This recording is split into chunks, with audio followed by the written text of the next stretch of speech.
Well, I went over to Goodwill. I bought a keyboard, a gaming keyboard. I showed you guys, and it wiped out my radio by making noise. So I just took it back. I just like, well, I mean, we don't need to be collecting stuff we're not going to use.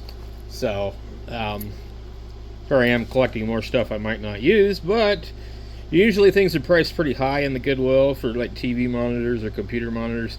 And this is a Dell. It's kind of really, really long across. Like this one here, I think is the same size but taller. And I personally like a glossy finish on my screen like this one. I prefer that, but like got this one here. The other thing, that's a TV, okay? And this is a monitor. However, it's not quite going to be usable for what I am doing over here. This is the ham clock, and I cannot run it because the Pi 3 gets too hot. I need to 3D print a case and put a fan in it. I don't like how hot it gets. It's not mine, and I don't want to damage it. So, but yeah, if I could run something like this instead, but these are DBI. This one's got a DBI and RGB, which is absolutely perfect for a computer. And it's probably absolutely perfect for a ham radio.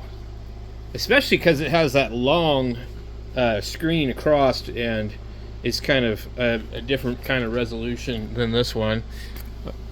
So I figured, well, you know what, $7.49. We'll go ahead and buy it. So it's 2015. I don't know how efficient it is.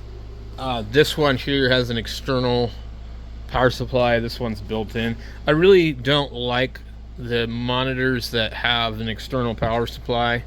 I guess the only good thing about that is if the power supply fails, you can replace it, whereas if this one fails, you're going to be inside of the back of the monitor troubleshooting it, and probably not successfully either. So I figured, well, you got all the cables necessary to go ahead and hook it up.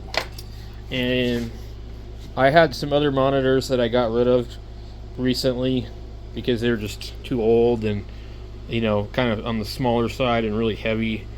I try to be mindful of like what things draw power wise, if they're going to be on a lot. For example, the computer was like one thing I was kind of concerned about, and this thing here is like awesome. 28 watts, 0.27 amps, and the other computer really didn't want to run anything correctly either. And so usually what I'll do is I'll take something and I'll plug it into here. I've got other ways of calculating it. I've got a special cord that I can put on here and use a clamp meter and see what kind of current it's pulling.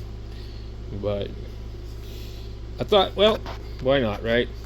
I don't think I'll replace this one unless I think it looks better. So we'll see.